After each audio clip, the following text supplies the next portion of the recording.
Everyone, my name is Jeff St. Laurent, and this is the Tuesday Live Show. And today's topic is dealing with objections. Those objections that we get at the end of a discovery call, a complimentary session where we're obviously hoping to get a new client, but then they say, I don't have the money, or I need to think it over, and all the other stuff that they can say that typically result in not getting business. So we're going to talk about that today. This is a big topic, but I'm going to kind of go over some of the overview points that are going to hopefully help you understand this situation a little bit better, and not only understand a little bit better how to move forward through it, and also prevent it from actually happening in the first place. With that being said, I help coaches transition to a full-time business. I record all of these live shows and I put them on my website, sellingcoaching.com, in my university. So check that out. I got a ton of great resources there for you as a coach. Whether you started your business, you've been going strong with it, or you're just starting off, right on the homepage, if you enter your name and email, not only will you receive a fantastic audio guide on launching your coaching business, the first 3 vital steps, but also put you in my email community, and I have a lot of great things going on there on a weekly basis, a lot of great information. So we definitely want to be a part of that. Stay in touch and communicate with what I'm doing with my audience. Also, with that being said, if you're watching this live, next week on September 22nd, I'm launching another 14-day GoPro challenge. Those of you who have heard of that or maybe haven't heard about it, you're going to do more in 14 days than you ever thought imaginable. It's really going to designed to help you get your message to market and get clients, take you through a step-by-step, proven, simple process that I'm going to guide you through. It's exciting. It's fun. I've had a lot of people go through it. I'm running the next one on September 22nd. Even if you're watching the recording of this and you want to check that out when the next dates are, visit my website, GoProChallenge.com. I'd love to see you in that. That's a really cool challenge for you. Now, with that being said, this is a great topic today in terms of dealing with objections. Now, let's talk about this. So first off, we have to understand the process we're taking people through in order to get someone, a potential client, to a complimentary session. We're not going over that today, but I will start with this to say, if you're getting a lot of objections and you're taking people through a process, right? You don't understand the process, like that's what I teach you as a mentor coach. If you hired me, even in the GoPro challenge, I mentioned my 14-day challenge. I talk you through a process, of taking people through to get them to a complimentary session. If you're getting a lot of objections, the first thing you have to understand is not how to handle objections or deal with them, but rather you're getting objections because you're not setting people up with the proper expectations. That's the biggest piece that I tend to focus on with what I teach and where I come from when I work with my clients and so forth and so on, in terms of setting them up with their business structures and systems, especially with getting a new client. It's setting expectations up properly. So not only do we are more likely to get a client on the back end, but also we don't have to deal with objections. When you set someone up properly, they understand what they're doing every step of the way. When they get to the end of a complimentary session, they know that they're there because they're considering hiring you, and they're going through something in their world that they want to do something about, and the timing's right for it. And the reason they're going to the complimentary session in the first place is because you've spoken with them prior. I call it a qualifying call. And you've understood the need that they go through, the timing of it, them to do something about it, and that they're open to, or they're considering hiring you as their coach. And therefore, this complimentary session is for us to get a feel for how we work together, what we can accomplish should they decide to hire you. And at the end, we're going to actually, if you see value and you want to move forward, we're going to go over the details. We're going to take care of the payment. We're going to get you on my schedule. That's the expectations. Now, there's more to that process, but the first step of successfully not getting objections in the first place is quite simply setting yourself up for success. You don't get them, and that's by setting expectations along the way. So that's one thing to be thinking about if you're constantly getting to the end of the process and you're getting objections like the money objection, or I need to think about it. And from my experience doing this since 2004 full-time, I did my life coaching business for the first 10, 11 years before I shifted into becoming a mentor coach for coaches like you, helping you transition to a full-time business.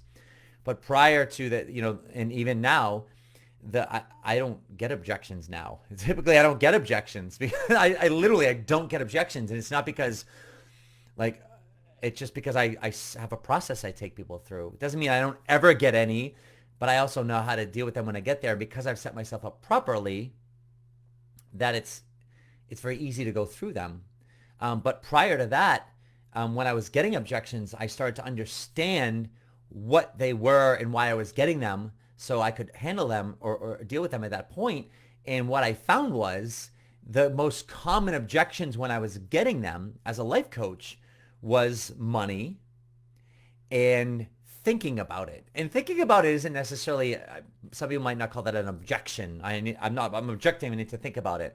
But essentially what it is, it's a very vague, unreal response that doesn't mean anything, right?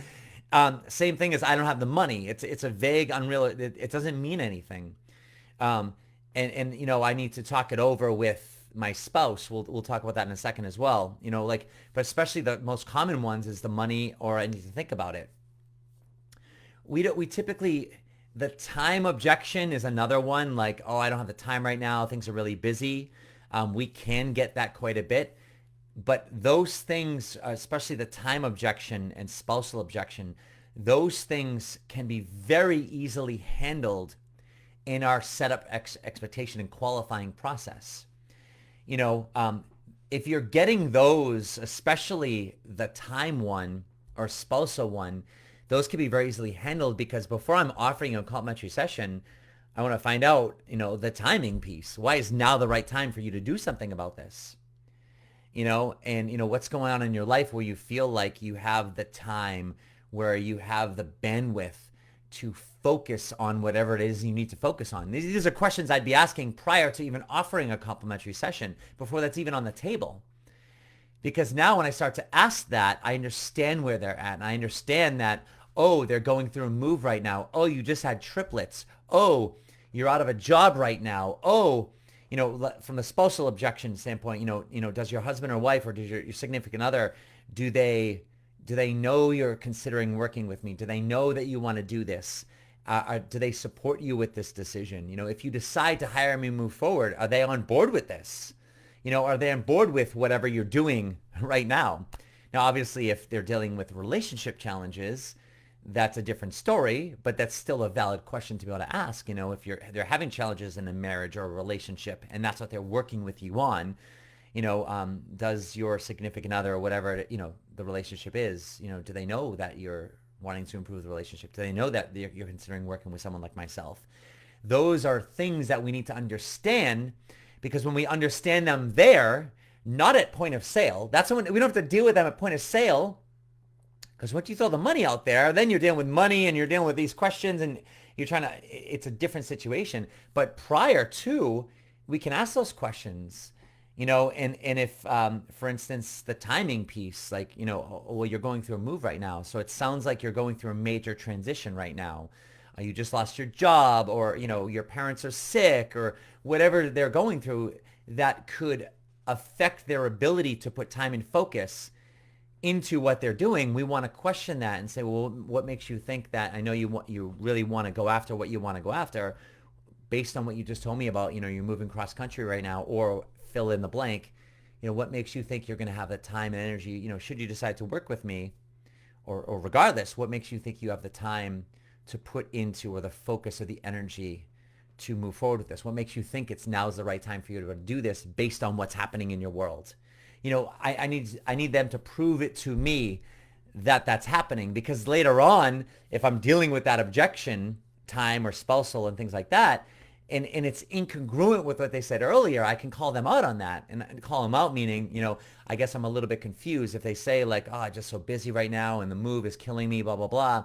I say, no, I can appreciate that. Let me ask you, I know we had chatted about this before and you said, no, don't worry about the move. Yes, it's taking up a lot of my time, blah, blah, blah. But I really want this and I'm not letting anything get in my way. And now here we are at the end of the session, and you're saying that the move's getting in your way. So help me to understand where you're coming from. That's what I mean by calling people out, right? So if we set ourselves up properly, we can deal with them more effectively. Now, if we're not dealing with them, here's the challenge. If we don't deal with them properly or get information prior to and set them up properly, and we get to point of sale and we deal with an objection, this is the mindset I need you to have is you need to 100% understand where they're at before they hang up the phone. Because once they hang up the phone, they're gone. I'm telling you, they're gone. And sure, people get, oh, well, no, there's a percentage of people, or no, they'll get back to you, or whatever. BS. You need to consider them gone. Because is it a possibility? Yes, there's a small door. I've had some people follow up with later on, or they thought about it and they got back to me. Very few at that point. And you need to have the mindset that you will never talk to this person again. You will never see this person again. And they will join witness protection and be gone, because now this is the only window of time where you have them on the phone where you get to really understand what's going on. All an objection really is a question, or more than likely a series of unanswered questions that they have around any aspect of what they experienced or what they're going through.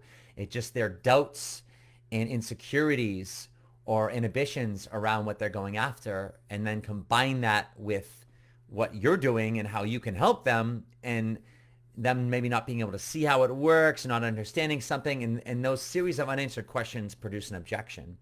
And the reason is because when people say, oh, I need to think about it, or, money's tight right now, it's like there's nothing right now that they have all these unanswered questions where it's like they don't know what to say. They don't know where to start.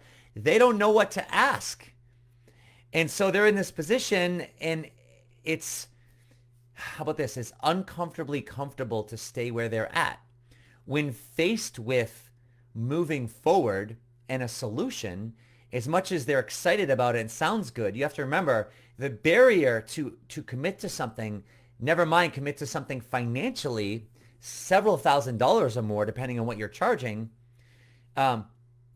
to say, I'm going to do something about this, when most likely I don't believe that I can or I will be successful with it. These are the fears that these people have. They're up against, some pretty insurmountable circumstances or odds or situations, at least from their perspective.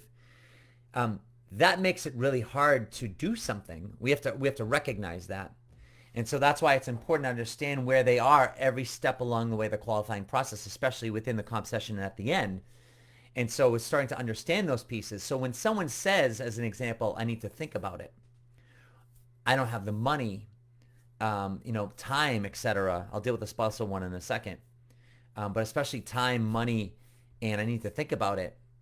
What we've got to go back to is doesn't matter which objection you're getting. We've always got to go back to their need and what they want. And I can appreciate money's tight right now. I can appreciate the fact that you need to think about it a little bit. I understand that. I understand right now. I can appreciate that, you're moving. I can appreciate the time right now is really tight. Let me ask you something. If it weren't for the money, if it weren't for, some of these questions right now, if it weren't for this move or whatever's taking up most of your time right now, based on your experience today, would you move forward and hire me? That's what we want to understand. If it weren't for this, would you do this? If it weren't for your objection, you fill in the blank, would you move forward and hire me today? That's what we want to understand. And the other piece is we got to go back to, how serious are you about your need? This is why they're buying in the first place. It's the need they have and how bad they want it. Why is now the time to do something about it? And do you see the value in working with me based on your experience? Now we're talking after the end of the complimentary session. So they've had an experience, assuming we've set them up properly. They've had the experience. They just had the experience. Do they see value in that? Do they believe that if they were to continue working with you at this point, that they're more than likely to achieve what they're looking to achieve? Or they're more than likely to achieve it than they would than on their own? It's a yes or no question. It's a, oh my God, absolutely. Or some hesitating pause like, yeah, which kind of means they don't see the value yet, right? So we need to ask those hard questions. How serious are you about going after what you want? The reason why we talk today is because you said you want what you want bad, and you're sick and tired, and you can't handle it anymore, and something needs to change, and I'll be damned if this happens any longer. That hopefully that's the situation you're in, and you qualified that. If you're not taking the time to understand that, why are you giving them a comp session in the first place? But assuming you're there and they've qualified that, and most likely if you're getting objections, you haven't done this, this is why. Because you haven't qualified how badly they want something. Because here's the thing. When people buy something, there's got to be a premise of value. Meaning there's got to be a need for what they're buying. Whatever, I don't care. If it's a shoe, if it's a water bottle, if it's a phone, or if it's coaching, it's no different. Any situation where there's an exchange of money, it's an exchange of value. I'm giving you this money thing that has a certain value to me. I don't care if it's $10,000 or $1,000 or a dollar. We all have our own association of what that's worth to us, whatever, based on what you're earning, what you have, etc. Right? So $1,000 might mean something different to me than it does my son, right? Than it does to you, than it does to my parents or whatever else. But at the end of the day, I value it. And whatever if I'm giving you $1,000 and you're giving me something in return, I'm deeming it valuable. But in order for that premise of value to be there, there's got to be something that they need or want, or there's got to be something that's bad enough, that a hole that they're filling, that they need filled, etc. And then they want to do something about it. And you've got to be able to show through the experience of a complimentary session that where now if I have that experience, I've got to be able to say like, wow, that's valuable. That I can see how if I gave you money in exchange for what you're telling me or what I just experienced, that would be valuable. To me, that's worth it. It's worth it. I'm just talking in different terms so you can understand. I know you get this because you bought stuff before. You've hired different things, people, or bought things way more than you had. You've bought things way more expensive than you could afford because there was value for it. There was something that you were going through that, screw it. I'm going to do it. I'm going to take the loan. I'm going to do this. I'm going to spend, you know what I mean?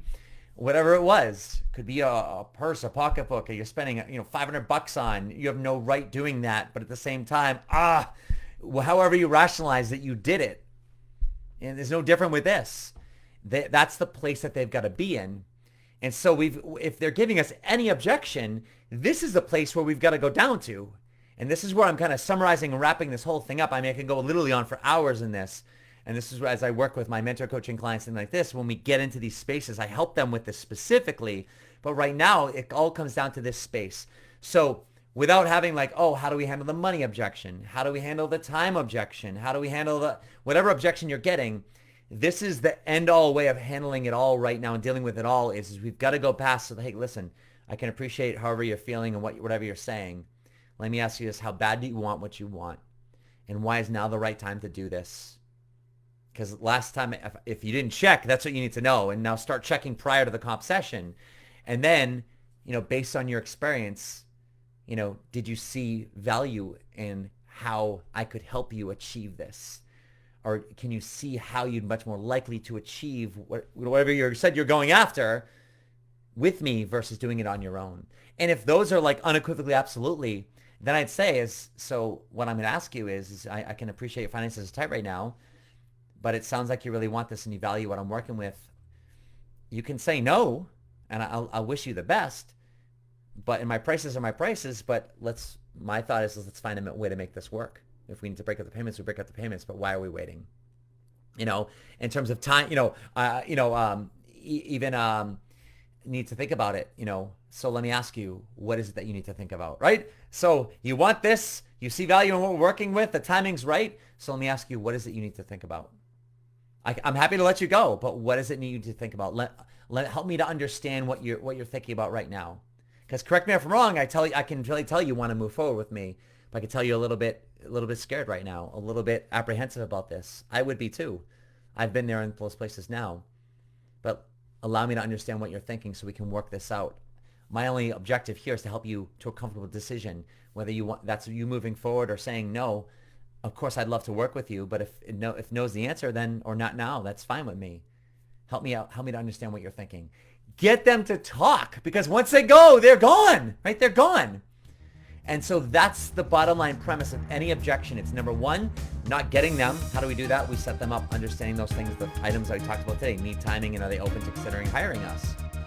And then once they're there, whether we've done that or not, if we get to the end of that process and we've done it well and you're still getting an objection, it all goes back to the same thing, need timing, and how much value that they now see based on the experience they've had today. And understanding that process is going to help set you up for success and get you more sales. Or at least it's going to get you more answers. Even if it's a no, you're going to understand why they said no, or more likely than not no, it's a not now. And at least you can feel comfortable with the decision and move on to the next person or move on with a new client.